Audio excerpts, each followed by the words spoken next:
Good afternoon, ladies and gentlemen. Shalom, I'm David Mencer, Israeli government spokesman. A quick update from me and then over to your questions, which you should put in the chat, all of which we'll take at the end of this briefing. It's Thursday, the 8th of August, day 307 of the October 7th War. For clarity, here are Israel's war aims. Again, the return of all of our hostages, dismantling of Hamas's governmental and military capabilities, and removing the terrorist threat to Israel. We cannot repeat this war against Hamas again. The pre-October 7th reality will not repeat itself. First to the progress of this war, the Prime Minister made comments in the last 24 hours and he reiterated that Israel is continuing forward to victory. He acknowledged the security tensions with regards to Iran and its proxies, but also the determination of the Israeli society. The Prime Minister urged Israelis to be patient and level-headed. Israel is prepared both defensively and offensively. We are striking our enemies and are determined to defend ourselves. There is currently no change to the defense instructions by the Home Front Command. Israelis are encouraged to remain informed and follow any new guidance as instructed. Now to Lebanon. We often talk about Iran, who are the controller of all these proxies which are fighting against us on 7 fronts. But we rarely speak about Lebanon itself. So, to our neighbors in Lebanon, Hezbollah have fired 7,500 rockets at us from your country. 1,000 have landed in Lebanon. We have no territorial dispute with you, Lebanon. But as a result of Hezbollah's aggression, 43 of our people have been killed.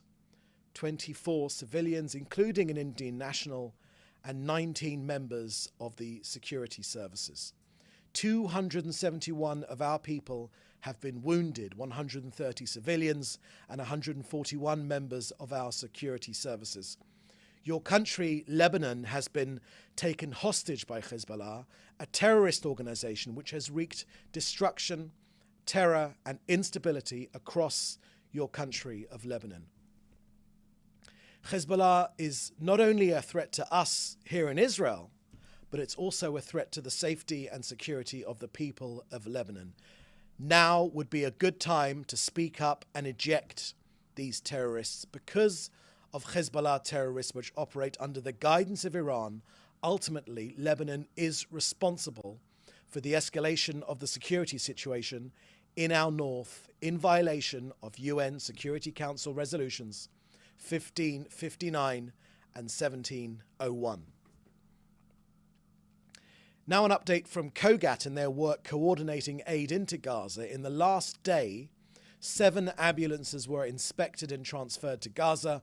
A rotation coordination of humanitarian personnel has been successfully completed.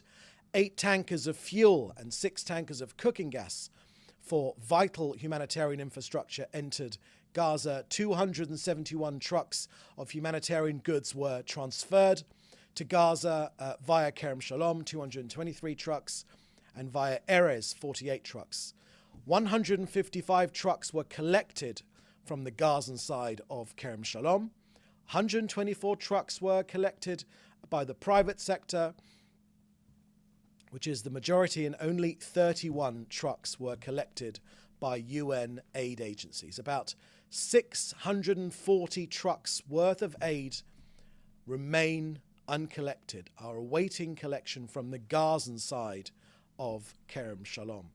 Just remember that. There's 640 trucks worth of aid are awaiting collection, just languishing in the sun.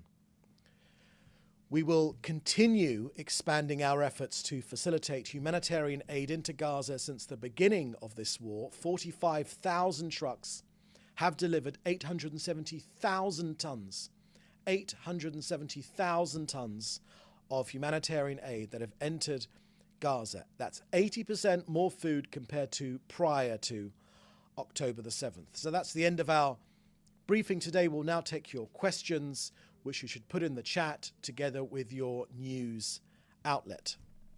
Okay, first question here from Celia Vasdal from TV2 Norway.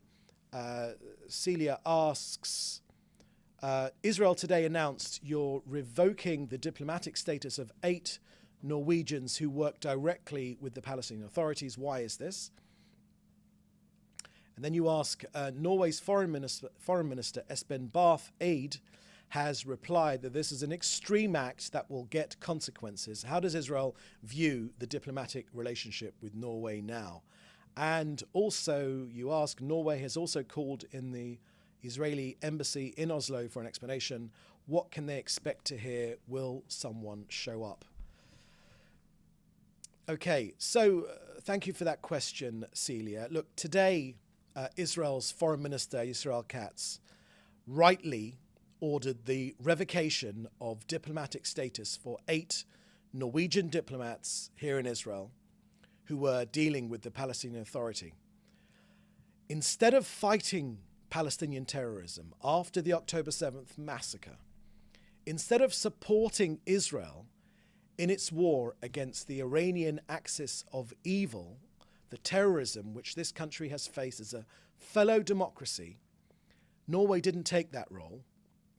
Norway chose to reward the terrorist organization of Hamas. It chose to reward the genocidal murderers of Hamas and their rapists by recognizing a Palestinian state. Let's be completely clear about this point. They chose to reward the terrorists by recognizing a Palestinian state. What message do you think that gives to the genuine peacemakers in this region? What message do you think it sends to those that strive for harmony between our two peoples? The message it very clearly sends is that terrorist atrocities, murders, rapes, and massacres will get you what you want. But Norway didn't stop there. They also joined the baseless lawsuit against Israel in the International Criminal Court seeking the arrest warrants for our Prime Minister and the Defence Minister. So Norway has pursued a one-sided policy on the Palestinian issue and will therefore be excluded from any involvement in this area. Let's be clear about this, and this is a message to Norway's people rather than Norway's government. We should be very clear that those who attack us and pursue a one-sided policy against us cannot expect business as usual with the people and the government of Israel. Okay,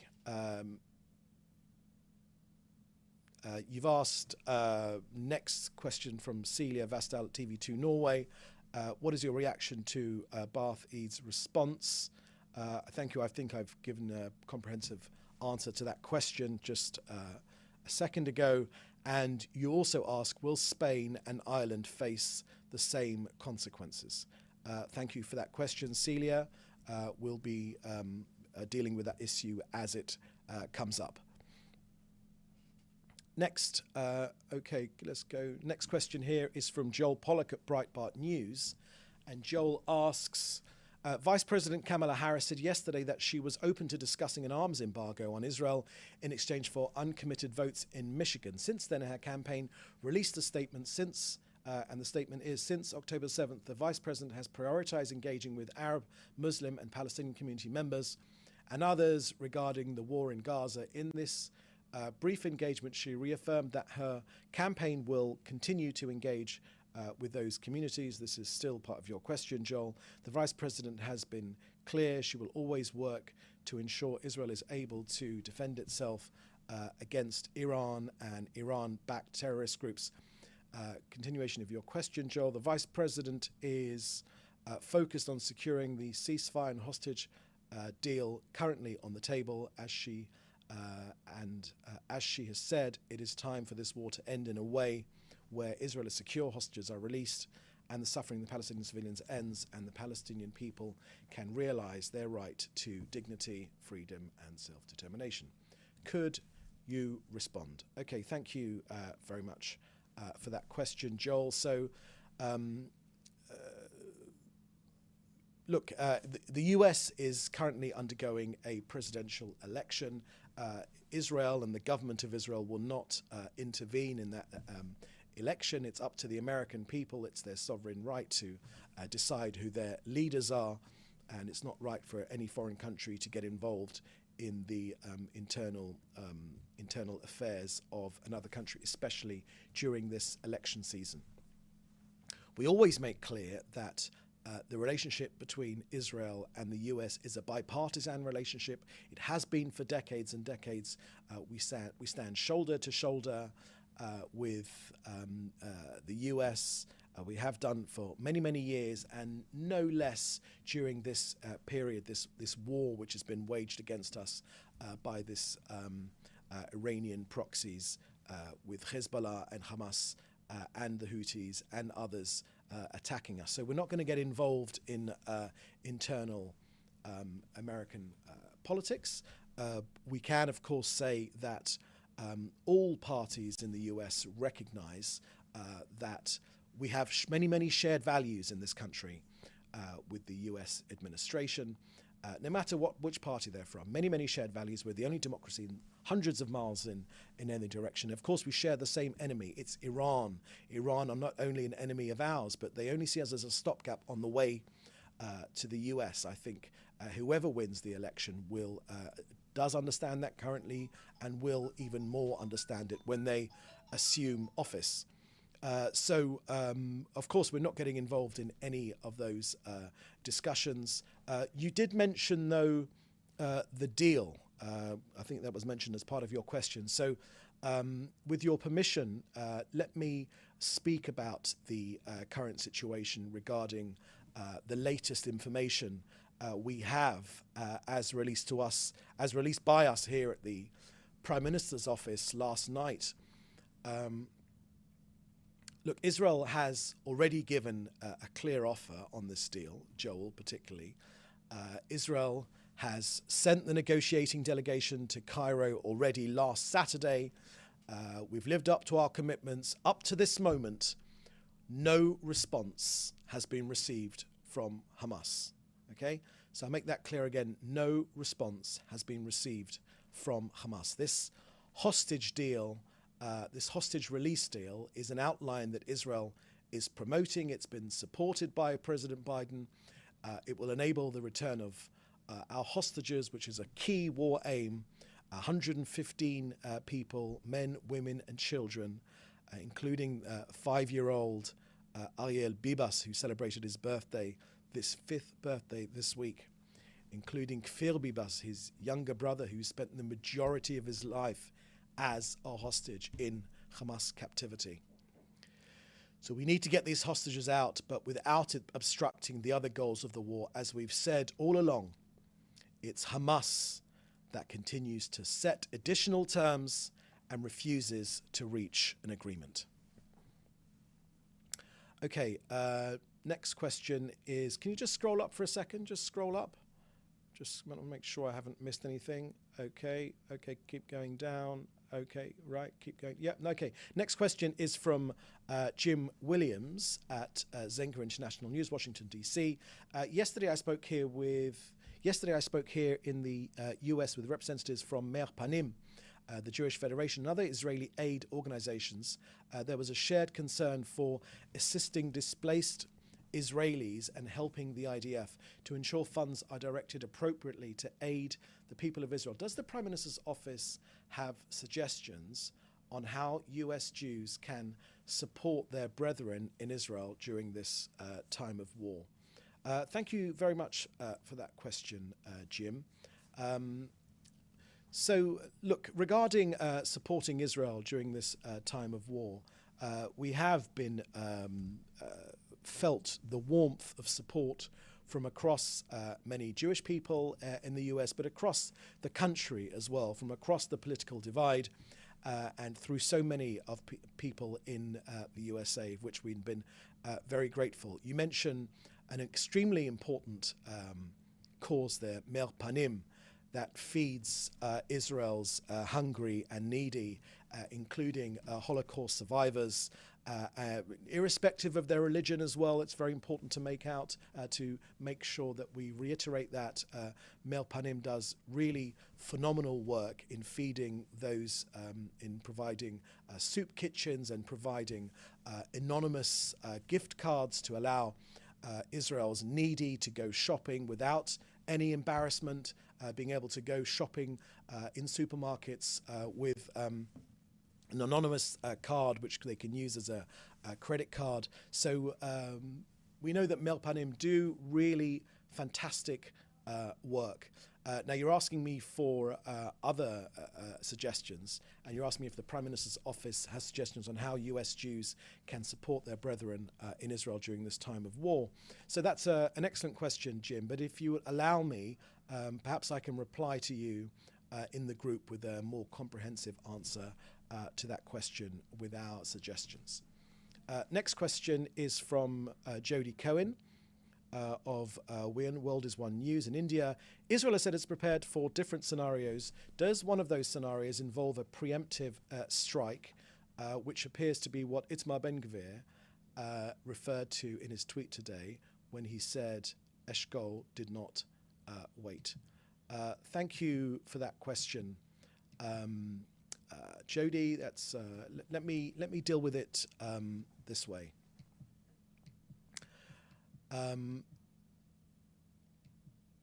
Look, the Iranian axis of evil and Iran has formed a stranglehold against this country.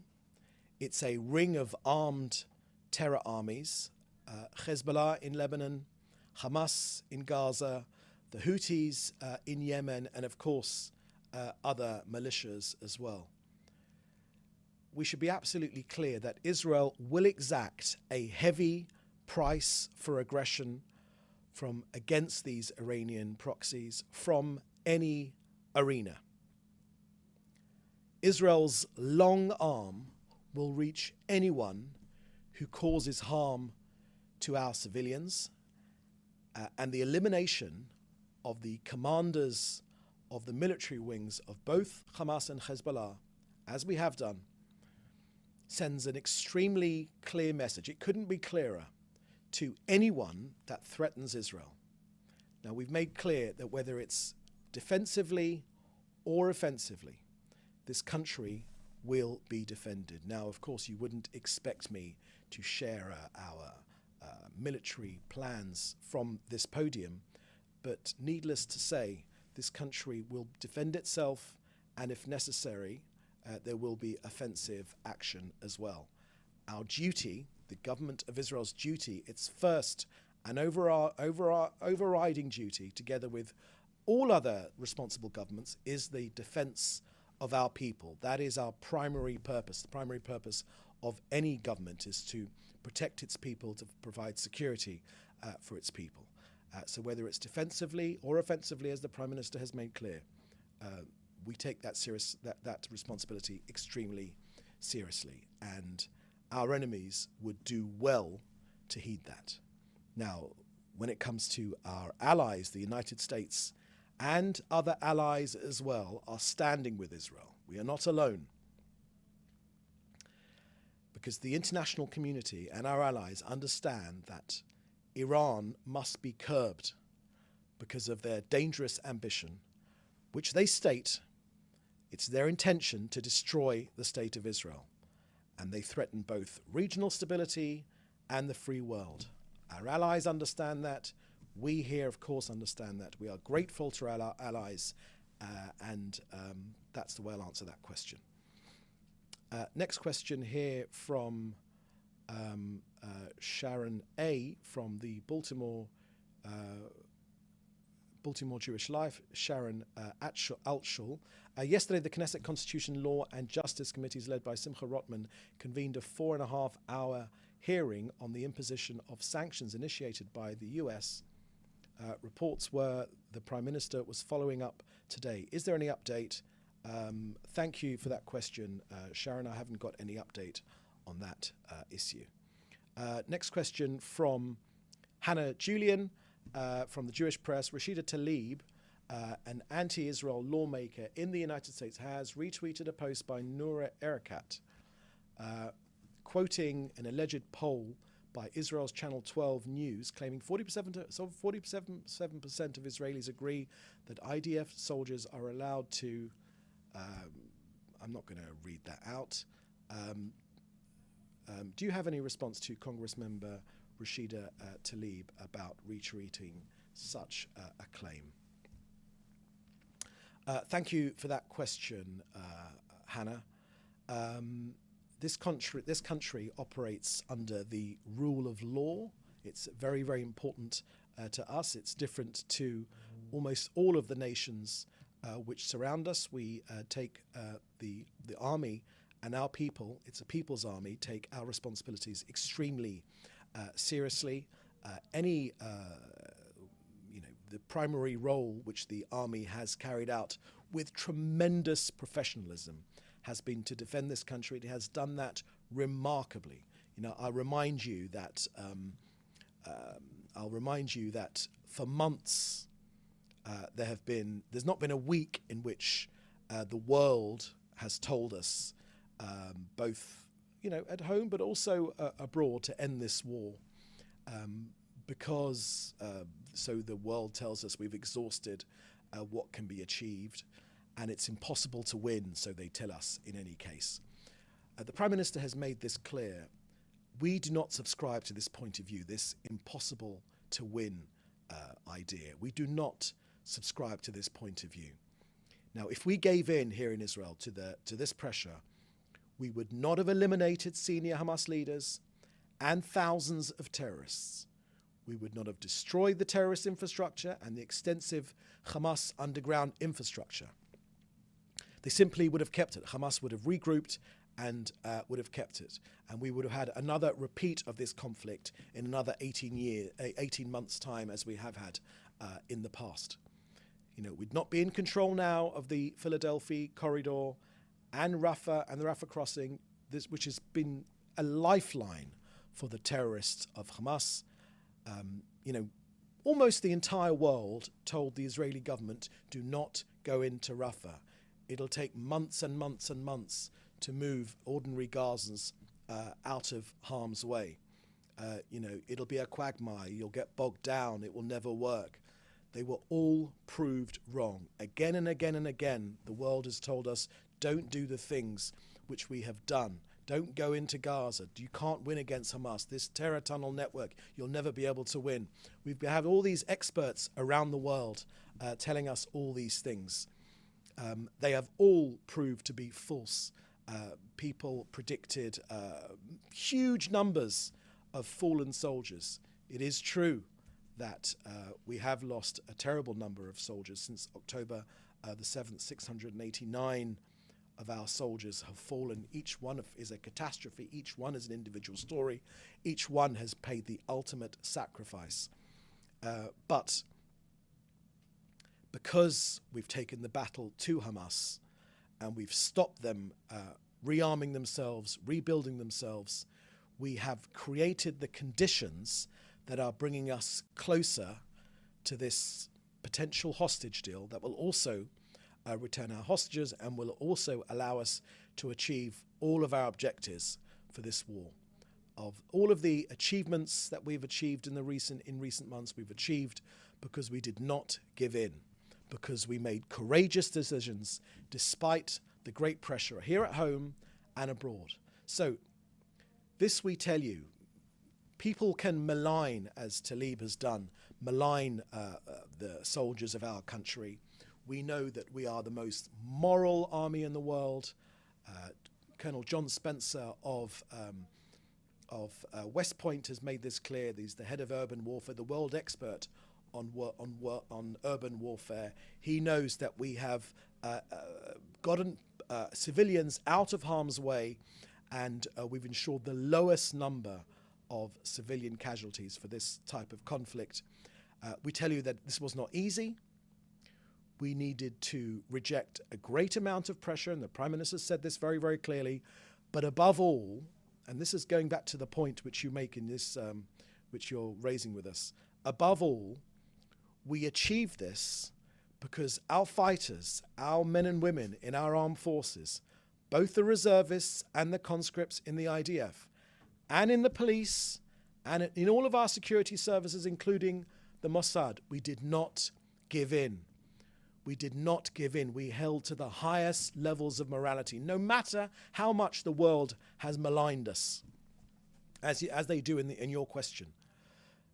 We believe our soldiers fight like lions. They are determined to win, and together with the people of Israel, with the great love and the great faith in the justice of our cause, we will be successful, and we are being successful. Okay, any more questions? Okay, Hannah's asked, can we get a transcript of the daily briefing in addition to the video? We can certainly send you the video, and we can, Hannah, we can discuss which comments you're looking for particularly. Okay, so that's the end of our briefing here today. The next briefing is scheduled for Monday.